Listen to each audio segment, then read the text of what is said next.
आखिरी समय सिर्फ फिल्मों में अच्छा होता है, वास्तविक जिंदगी में ऐसा कुछ नहीं होता। इसलिए समय रहते हुए अपने अंत को सुधारने का प्रयास अभी से शुरू कर दो। जय हिंद दोस्तों, मैं एनएस मोटिवेशनल लेकर आया हूँ बहुत ही बेहतरीन मोटिवेशनल स्टोरी। एक बार दोस्तों एक राजा था और काफ़ी उम्रदराज राजा हो गया था, काफ़ी बूढ़ा हो गया था। तो उसने एक जश्न की तैयारी करवाई अपने राज्य में, जिसमें उसने सभी राज्यवासियों को, अपने गुरु को, परिवार के सभी सदस्यों को बुलाया और इस जश्न में एक राज्य की सबसे अधिक अच्छा नृत्य करने वाले नृत्यकी को बुलाया और उसे बोल दिया कि तुम्हारा जब जब हमें नृत्य अच्छा लगेगा हम तुम्हें उपहार भेंट करेंगे। नृत्य शुरू हो गया, सभी बैठे हुए, सभी देख रहे हैं। एक थैली उस राजा ने अपने गुरु को दे दी। बोला, गुरु जी जब आपको अच्छा लगे आप इनमें से मुद्राएं दे देना। गुरु जी कुछ लेकर आए नहीं थे और सभी लोग कुछ ना कुछ लेकर आए थे। नृत्यकी का नृत्य शुरू हो गया, सभी लोग मनमोहक दृश्य देख रहे हैं, नृत्य देख रहे हैं।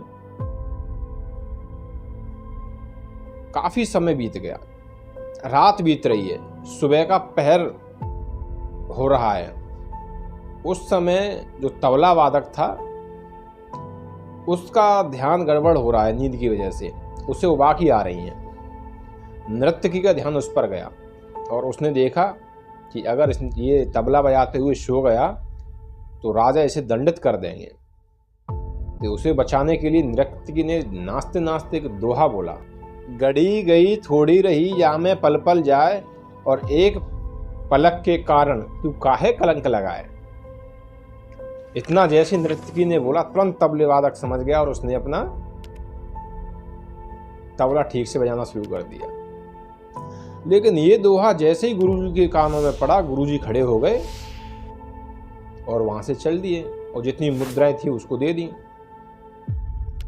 ये जब बात राजा के बेटे ने सुनी तो उसने भी अपना मुकुट जो लगा हुआ था वो नृत्यकी के पास रख दिया।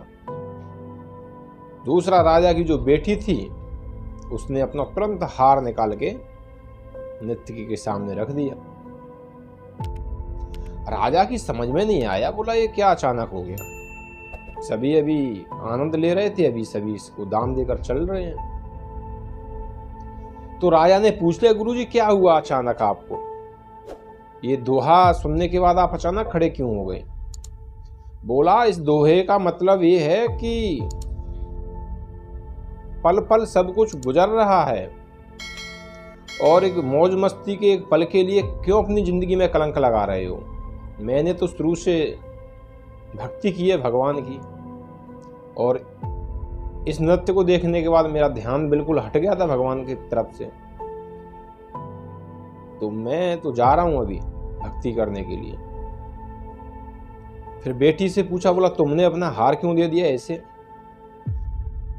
बोला, पिताजी मैं तो आज माँ बत के साथ भागने वाली थी, क्योंकि आप मेरी शादी के लिए मंजूरी देते नहीं, तो आज की रात तो मैं उसके साथ भागने वाली थी। जैसे ही आप लोग सुबह अब हो गई है सो जाते, मैं भाग जाती। लेकिन इस पल ने बता दिया कि इतना समय निकल गया, पिताजी बूढ़े हो गए, कुछ समय बाद ये नहीं रहेंगे, शादी कर लेना भाई से पूछ के।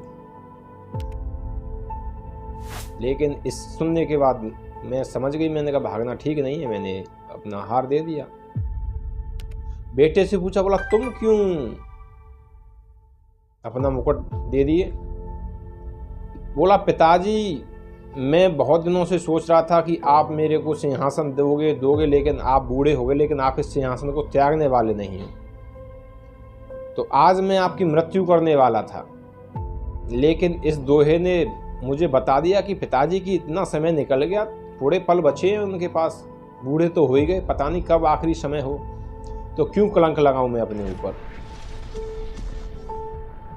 ये सब सुनकर राजा बड़ा ताज्जुब हुआ और राजा ने तुरंत डिसीजन लिया। बोला, मैं आप सब लोग समझ गए तो मुझे भी समझना चाहिए। मैं अभी इस राज को त्याग करता हूँ, अपने राजगद्दी का, और तुझे अपना राजा घोषित करता हूँ राज्य का।